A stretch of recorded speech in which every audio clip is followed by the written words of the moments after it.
खुलुमबाय आं माइनाव बसुमतारी गिबियावनो बर' रादाब नायगिरि नोंथांमोनखौ आंनि चेनेलाव बरायबाय लोगोसे गोजोन फुंबिलिनि गाहाम हामलायथि बावहरबाय नोंथांमोननि थाखाय लानानै फैबाय आं गोदान मोनसे रादाब नोंथांमोना भिडिअखौ अननानै जोबजासिम नायलांदो। दिनैनि गिबि खौराङाव दङ झारखन्डनि बोकारो जिल्लानि एसपि मनज सरगयारि बिथाङा मोनसे मावबादिफोरनि सायाव स्पेसियेल अपारेशन खालामदोंमोन। बे अपारेशन खालामनायाव सा 12 मावबादिया जिउ गोमायो आरो जायनि थाखाय मिरु नखर मन्थ्रिनिफ्राय केन्द्रीय गृह मन्थ्रि दक्षता पदक मोननो हादों मनज सरगयारि बिथाङा। अल इन्डिया रेडिअ क'क्राझार आकाशबाणी केन्द्र क'क्राझारनि सिएफोरा बावखुंग्रि हाजोनि साखाथियाव थानाय रेडिअ ट्रान्समिटाराव गोनांथार सावरायमेल खुंदों। अमर सिंह ब्रह्मआ बिटिआरखौ गंगा दैमायाव जोगारनांगौ बुंनायनि सायाव इउपिपिएल लाइमोन गांखंनि दैदेनगिरि खनसाय ब्रह्मआ गोख्रों फिनजाथाय होनायखौ नुनो मोननाय जादों। खावलायनोसो लुबैदों बिटिआर सोदोबानो बर' जाथिखौ फोजोबस्रांनो लामायाव थांखाबायमोन जेला बे बिटिआर सोदोबखौ दिनै जोङो जोगारनांसिगौ बेखौ नेवसिनांसिगौ गंगा दैयाव बेखौ फोजावनांसिगौ। बिटिआर सोदोबानो बर' हारिनि थाखाय ओरैबायदि उसुब सोदोब अमंगल सोदोब बेयो जोंनि बर' हारिखौ जोबस्रांहोबायमोन। नंखायनो दिनैबो जों अमर सिंह ब्रह्म सार बिथांखौहाय बिटिआर रेकर्डनि बेरेखायै माखासे खोथाफोर बाथ्राफोर बुंनाय नुदों। दा आं बिथांनि बुंनायखौ नायदों ओमफ्राय एसे दुखु मोनदां ओमफ्राय एसे फोथायनो हाया बायदिबो मोनदों आरो गनायनो हाया मानोना बिथाङा सासे ब्लक एलिमेन्टारि एजुकेशन अफिसारमोन रिटायार्ड सासे बिइअ बिथाङा। दा बिइअ मानि मा सोलोंथाइनि बिथाङा अफिसार। दा बे जोंनि बिटिआर रेकर्डखौहाय बाख्नायदोंमोन आरो गावनो सासे उइटनेस बिथाङाबो सहि होनाय दं। गतिके उइटनेस मानि मा बिथाङाबो सासे सागानगिरि आरो दाबो नोंथांमोनाबो फट' नुगोन आं स्क्रिनाव होगोन दे भिडिअखौबो होगोन आं। माने बिटिआर रेकर्ड जानाय समाव हाग्रामा महिलारि सार दंमोन रिहन दैमारि सारबो दङ फ्रेस मोसाहारि हाग्रामा महिलारि सारा आगोलनिबो माबामोन सिबमोन दानिबो सिएम आरो दानि डिपुटि सिएम रिहन दैमारि साराबो दंफायोमोन दानि सासे इएम फ्रेस मोसाहारि सारमोनाबो बिटिआर रेकर्ड जानाय समावहाय दिल्लीयाव दंफायोमोन। गतिके नोंथांमोना जुदि बिटिआर रेकर्डखौ जुदि नेवसिमोनब्ला मानो दिल्लीयाव थांनानै सहि होफाया मानो बरायहैफाया बिटिआर रेकर्डखौहाय। दासो बिदि बुंनानै मा जाबावनो जुदि बिटिआर रेकर्डआथ' अट'मेटिकेलि बे डिफिनिटलि बे मोजांखा बयबो नुखानाय खिन्थु बे जुदि गाज्रिबा नोंथांमोनाबो दायखौ लाफानांगोन ना मानोना नोंथांमोनाबो सहि होदों हाग्रामा बिथाङाबो दंफायो रिहन दैमारि सार फ्रेस मोसाहारि सारमोनाबो रेकर्ड जानाय समाव दंफायोमोन। नोंथांमोनाबोथ' बिनि दायखौ रुजुननांगोन जुदि गमामायैनो बिटिआर रेकर्डआ गाज्रिबा गाज्रिथ' नङा दे नोंथांमोना बासायबाय गबाय आरो माने नोंथांमोना जेबो दायखौ रुजुन नाङा मानोना बिटिआर रेकर्डआ मोजांखा। खिन्थु आं जोबनायाव फंसे बाथ्रा बुं बिटिसिनि गाहाय खुंगिरि हाग्रामा महिलारि बिथाङा बिटिआर गोरोबथानि दफा मावफुंनायाव बिबान गैया बुंनायनि सायाव दिपेन बर' बिथाङा माखासे गोख्रों बाथ्राखौ खौरांगिरिफोरनि सोंथियाव फोरमायथिदों। दुलाराय बर' फरायसा आफादा जोङो जेब्लाबो पजिटिभ आरो कनस्ट्राक्टिभ खोथाफोरखौ लानानै जों हाबा मावो जाय जिखि बुङा मानो जोंहा बिनि सायाव खुनु बाजानाय फाजानाय गैया।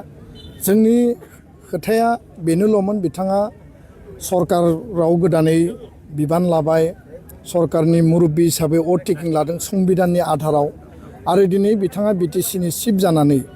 35 लाख जनसंख्यानि जिखिनि गांनाय उखैनाय बिथांमोननि अभाब अभिजुग आरो इलेक्सनाव होनाय जिखिनि प्रतिश्रुतिफोर दङ बेखौ मावफुंनाय बिथांनि दायित्व। लोगोसेनो 1993 बिएसि सुक्ति जादों भारत सरकार आसाम सरकार एबसुनि गेजेराव 2003 सनाव बिएलटि भारत आसाम सरकारनि गेजेराव एबसु बर' रायजो राजानि मददाव बिटिसि सुक्ति जादों आरो बे सुक्तिया माखासे दफा आद्रा थादों जेरै 95 भिलेजखौ सोनांगौमोन लेन्ड पलिसि मोनसे लाबोनांगौमोन आरो माखासे जिफोर खामानि मावबावनांगौ दङमोन बियो आद्रा थादों। किन्तु बिथाङा 17 बोसोर सम मोन्दोंमोन खामानि मावनो थाखाय माखासेखौ बिथाङा मावजोबनो हादों आरो माखासे आद्रा थादों। 2020नि सुक्तिनि उनाव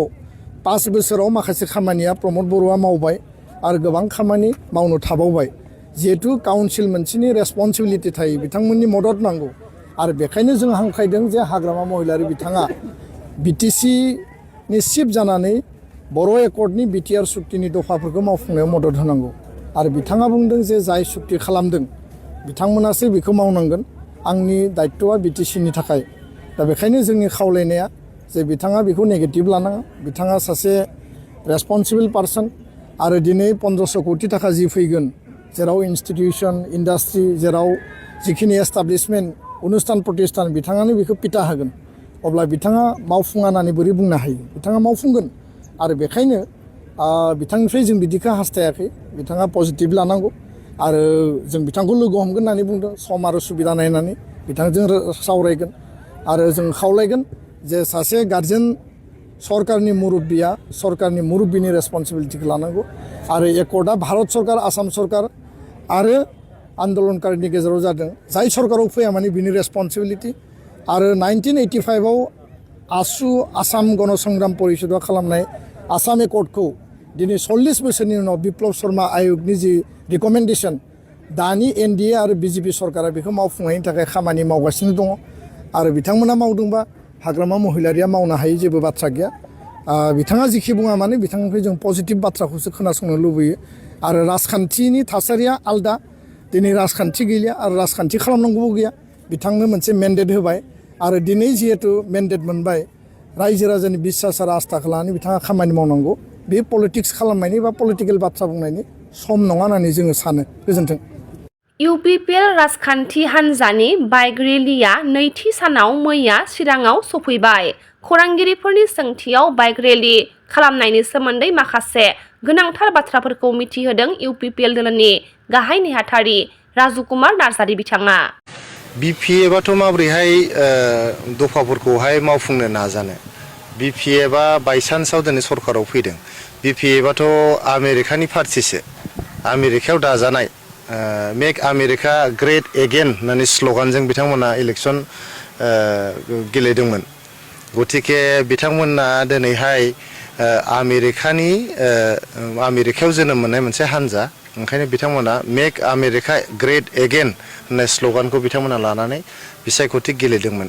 बोरै गावसोर भट मोन्दों बेखौनो मिथिया साइलेन्ट भट बबेनिफ्राय मोन्दों बेखौनो मिथिया गावसोरनो माने बुंनो थांबा बागदावलायदोंसो जों जे बेसेबां भट मोनबाय होननानै थेवब्लाबो नोंथांमोना दिनैहाय बिथांमोना 7,80,000 भट मोन्दों ओमफ्राय 12 लाखसो भटआनो बिथांमोननो होआखै जोङो 6,16,000 इउपिपिएलआ मोन्दों 4.5 लाखसो बिजेपिआ मोन्दों आरो गुबुन हान्जा कंग्रेस जिएसपि बयबो मोन्दों गतिके 12 लाखसो भटआनो बिपिएफआव थाङाखै गतिके 7 लाख भट मोननानै बिथांमोना सरकार दादों आरो जोङो बिथांमोननि हेंथायै दिनै 12 लाख भट दङ गतिके बिथांमोना खामानिखौ मावथों नै बोसोरसे थांनोसैयानो 2025 मायथाइया थांनोसै मास मोननैल'सै 2026 फैगासिनो दं खामानिफोरखौ मावाब्ला दिनैहाय हा फाथा होनदों हा फाथाखौ मानो होदिया माबा मण्डल रिटायार जानाय खानांगौ रिटायार जानायसो नागिरगासिनो दंनो होमबा जा सिटिं मण्डलफ्रा जेबो खामानि गैला नामा माने रिटायार जानायखौसो नांगौ जाखो बिथांमोनालाय दानि हानि अफिसफ्राव सार्कोल अफिसफ्राव मानसिफोर गैला नामा मानो रिटायार्ड मानसि नागिरलाबाय थादों बेथ' थगायनाय नङा होमबा जोंनि लाइमोनफोरनो 100 कोटि होनो नागिरदोंमोन 100 कोटि होनो नागिरनाया दा थगायबाय खननै एग्जिकिउटिभ काउन्सिल जिरायखांबाय होआखै आइजोफोरनो 40 कोटि होनो नागिरदोंमोन इक'नमिकेलि वेकार सेक्सननो 50 कोटि होनो नागिरदोंमोन बेंगुराफोरनो 10 कोटि होनो नागिरदोंमोन बोसोरसेयावहाय होदो दा थाबैनो होदो जोंथ' होनायखौनो लुबैदों नोंथांमोना जे गेरेन्टिफोरखौ होदों मोनबा गेरेन्टिफोर बे मोनबा गेरेन्टिखौ नोंथांमोना थाबैनो सुफुंनांगौ सुफुङाबा जोङो बिटिसि सेक्रेटारियेट मोखाङाव धरना हैगोन आरो रिसार्च एन्ड बिटिआर होननाय मोनसे टिमजों क'क्राझारनि काजिगावनिफ्राय गहपुरसिम मटर साइकेल सालायलांनायनि मोनसे हाबाफारि लादों बे हाबाफारिनि गेजेरजों जोङो गोबां थांखिफोर जोङो हास्थायदों बे थांखिफोरानो जाबाय गिबियाव जोङो इउपिपिएल हान्जाखौ ग्रासरुटनिफ्राय गोजौसिम बोरै गोख्रों खालामनो बे गिबि थांखि जोंनि नैथियावहाय जे आसामजों लोगोसे सारा मुलुगावनो जास्टिस फर जुबिन दिनै मुभमेन्ट सोलिगासिनो दं बेखौ जोङो हेफाजाब होनो सानदों थामथियावहाय जोंहा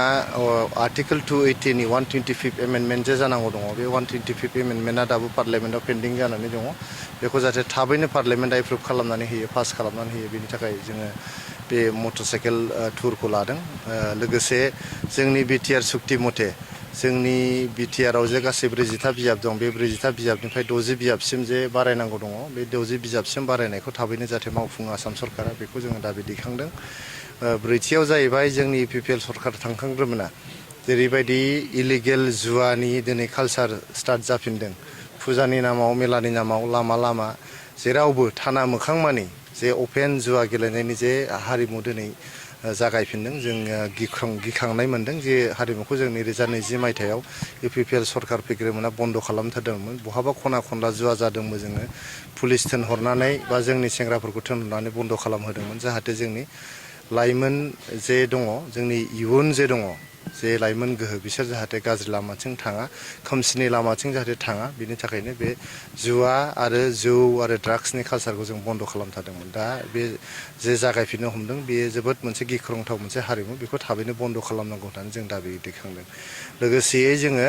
इउपिपिएल सरकार थानाय समाव गोबां मोजां मोजां हाबाफारिफोर लादोंमोन बे हाबाफारिनि सांग्रांथि लाबोनो थाखायबो जोङो दिनै बे मटर साइकेल टुरखौ लादों जेरैहाय जोङो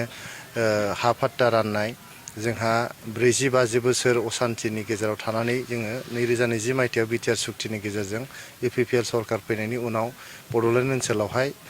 सान्तिखौ जों गायसननो हादोंमोन दा बेफोरनि सांग्रांथि लाबोनांगौनि बाथ्रा दङ लोगोसे जोङो बड'फा सुपार 50 मिशन खालामदोंमोन बेजों लोगोसे जोङो दुरान काप बायदि गिदिर माने बेवहाय फुटबल मेगा इभेन्ट जों खालामनो हादों लोगोसे थुनलाइयारि फोरबो खुंनानै देश बिदेशनि थुनलाइयारिफोरखौहाय थुनलाइ सिबियारिफोरखौ लाबोनानै जोङो क'क्राझारावहाय खन्थाइ आवरायनायजों लोगोसे सल' खोन्थालायनायजों लोगोसे जोंनि बर' हारिमु जोंनि बड'लेण्डनि जे जोबोद मोनसे धोनि जोंहा सम्पद दङ मिथिंगानि सम्पद लोगोसे जोंनि सुबुंफ्रा जोबोद मोजां सुबुंफोर जोङो मोनसे मा होनो बिदिखौ आब्रुथि गोनां माहारि बेफोरखौ जोङो मुलुग दरबारावहाय जों गायसननो हादोंमोन बेफोर हाबाफारिनि सोमोन्दै सांग्रांथि लाबोनो थाखाय दिनै बे मटर साइकेल टुरखौ लानाय जादों। जोङो बे मटर साइकेल बिटिआर मटर साइकेल टुरनि गेजेरजोंहाय जोंनि इउपिपिएलनि मावथिफोरजों रायलायलांबाय थानायजों लोगोसे गोनां माने फसंथानफोर बियो धोरोम फसंथानबो जानो हागौ बेफोराव जोङो हाबलांबाय थागोन दहाय फुङावसो जोङो बासुगावनि मोनसे मन्दिराव गिदिर मन्दिराव जों हाबबोदोंमोन ओमफ्राय जोङो काजोलगावआवहाय गुरुदेब कालिचरन ब्रह्मनि जोनोम जायगायाव बिथांनि मुङै बानायनाय गुरुधामाव जोङो जग्य आहुति सावनानै जोङो मटर साइकेल सालायनायखौ जागायदोंमोन दिनै फैनानै जों दहाय बे मन्दिराव हाबबोदों आरो फैनानै दिनै जोङो नैबे बेंटलनि केथलिक चार्चआवहाय जोङो प्रेयार खालामनानैहाय जोंनि मानगोनां बिशपनि ब्लेसिंस लानानै जोङो